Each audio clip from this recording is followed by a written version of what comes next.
안녕하세요. 한자 삼락의 심연진입니다. 한자 삼락에 오신 여러분 환영합니다. 오늘은 1월 22일 수요일이에요. 앞으로 딱 일주일 뒤면 설날이에요. 어린 시절에는 설날 그러면은 새 옷을 입을 수 있다는 기대감, 또 세뱃돈을 받을 수 있다는 기대감, 뭐 이런 게 컸는데, 지금 어른이 돼서는 음식을 장만해야 된다는 거, 그다음에 손님을 치러야 한다는 거, 좀 힘들고 부담감이 더 크죠. 그만큼 이제 세월이 흐르면서 이제 이 설날에 대한 기대감도 이제 이렇게 낮아질 수밖에 없어요. 그죠? 아마 저만 그러진 않을 것 같아요. 자, 그러면 제가 준비한 오늘 세자 지금부터 시작할게요.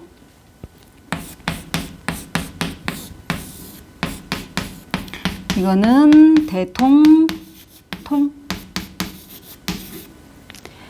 그러니까 대나무로 만든 통이다 이런 얘기예요. 연통, 필통, 우체통, 원통 뭐 이런 식으로 그 통자 들어가는 거는 다 이걸 쓴다 이렇게 기억을 해 두시면 되고, 그러면 대나무로 만들었으니까 당연히 대중머리가 나왔고, 그다음에 밑에 있는 거는 이거는 우리가 보통 한 가지 동, 한 가지 동, 한 가지 동이라는 것도 있고, 또 하나는 이 글자 자체가 물론 이제 앞에 삼수변이 나와야 되지만 뭐 발글 통할 때 오 여기다가 오하고 이응, 오하고 이응 음을 빌려준 형성문자다. 이제 이렇게 기억을 해두시면 되죠. 전형적인 형성문자예요.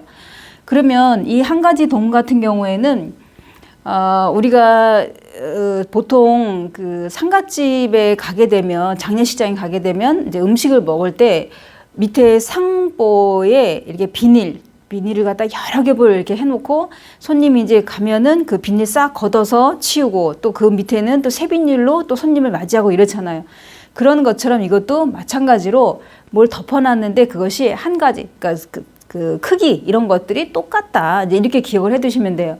근데 여기서는 그런 의미가 아니라 음을 빌려준 역할을 한 거고, 대통이라는 거는 대나무로 만든 통이니까 대죽이 나왔구나 이렇게 기억하시면 어려울 거 한 개도 없죠. 이제 형성문자가 많다 보니까 외우기 이런 거는 훨씬 더 수월하실 거예요. 그다음에 두 번째로 가면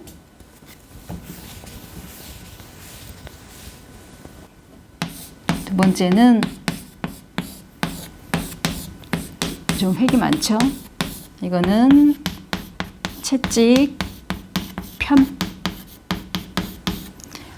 채찍 편 그러면은 뭐 지도 편달을 부탁합니다. 교편을 잡았다. 주마가편. 그러니까 주마가편이라는 거는 달리주자에 그다음에 말마 더할까. 주마가편 그러면 달리는 말에 채찍을 더한다. 이래서 우리가 무슨 일을 하게 되면은 거기에 좀 더 속도를 내고 열심으로 할 때 주마가편, 왜 박차를 가한다 할 때도 그 말탄 그 기수 발끝에 이렇게 무슨 쇠구슬 같은 거 뭐 이렇게 약간 톱니바퀴 같이 생긴 걸로 탁 치면은 그 아플 거 아니에요. 그러면 말이 그때 탁 이렇게 출발하고 뭐 이러잖아요. 그 달리는 말에 채찍을 더한다. 이제 이런 뜻의 주마가편도 마찬가지로 채찍편을 쓰는데, 그러면은 여기 가죽혁이 당연히 부수가 되겠죠. 이게 손잡이는 이제 막대로 돼 있다 치면 그 채찍은 이제 여기 나온 것처럼 가죽으로 돼 있는 거죠. 그래서 가죽으로 때렸을 때 아플 거 아니에요. 그죠? 그러면 여기 뒤에 있는 거는, 이거는 뭐 우리가 이미 배웠던 편할 편 아니면 똥오줌 변. 그 한자는 하나인데 음과 뜻이 다른 두 가지 이상 나오는 거를 우리가 보통 전주문자, 육서에서 이제 그렇게 얘기하잖아요. 그 여기서도 마찬가지로 편이라는 거는 여기 편할 편은 음을 빌려준 형성문자다. 뭐 아주 전형적인 형성문자죠. 여기에 가죽혁을 빼도 편, 껴도 편, 그죠?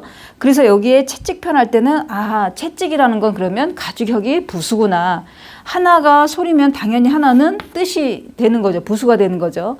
이제 이런 원리는 제가 여러 번 설명했기 때문에 이제는 자동으로 딱 한자를 보셔도 이게 딱 아실 거예요. 그죠? 어렵지 않을 거죠. 그죠? 그래서 여기에 가죽혁이 들어가면서 채찍편 같은 경우에는 지금 이게 글자가 그 좀 연결이 이렇게 한꺼번에 이렇게 두 개의 가죽혁이랑 그다음에 편할편이 겹치면서 획이 좀 많아서 이렇게 넓적해 보이고, 이렇게 한자가 획이 뭐 이렇게 복잡해 보이고, 그래도 우리가 이미 알고 있는 이 편할편에다가 그냥 가축형만 더 플러스해서 여기에 채찍편이다 이렇게 기억하시면 되고, 사자성어의 주마가편 이거를 생각하시면 뭐 어려울 건 없죠. 그죠? 자, 그러면 세 번째로 들어갈게요.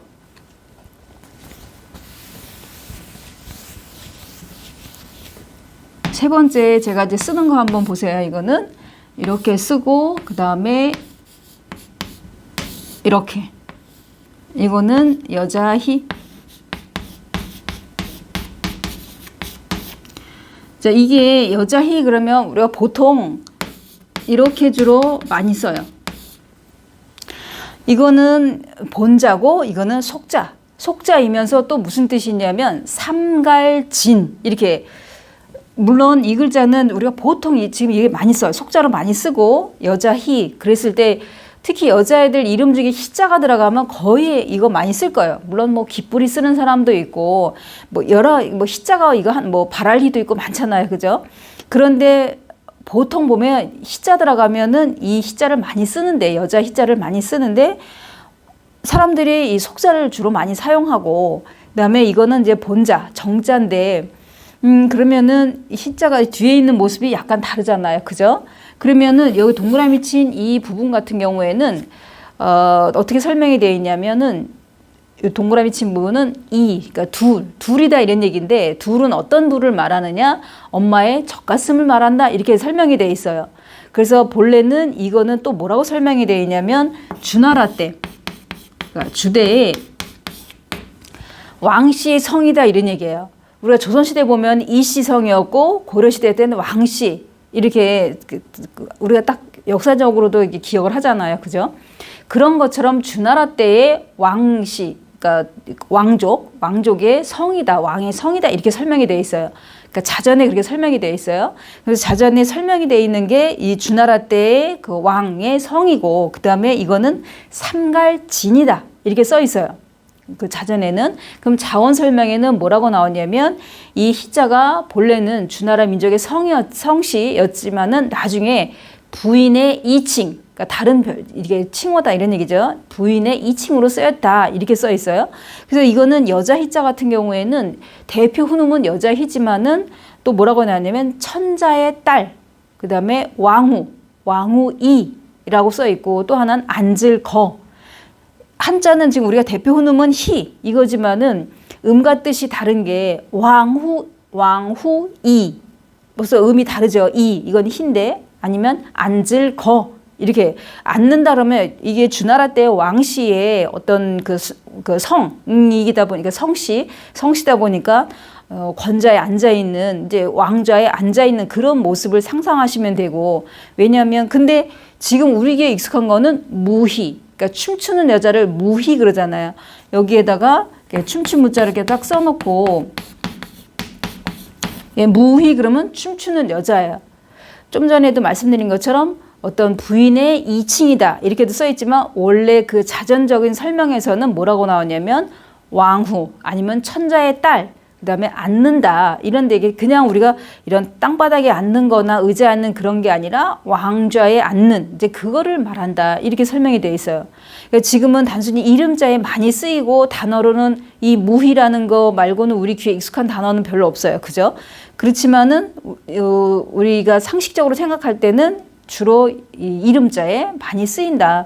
이름자에 많이 쓰이는데 이렇게 주로 많이 속자로 많이 사용하고, 이 본자는 그닥 많이 쓰지 않고, 이 동그라미 친 이 부분은 둘을 의미하는데 이 여자의 젖가슴을 의미한다. 뭐 이렇게 설명이 돼 있어요. 그러니까 이걸 하나하나 생각할 때 내 귀에 꽂히는 걸로 기억을 해두시면 이제 좋죠. 이거는 다 기억은 할 수 없어요. 그죠? 그래서 여기에 지금 이 세자, 오늘 배운 세자 잘 기억하시고 금요일 날 또 새로운 자로 찾아뵙겠습니다. 지금까지 한자 삼락의 심연진이었습니다. 안녕히 계세요.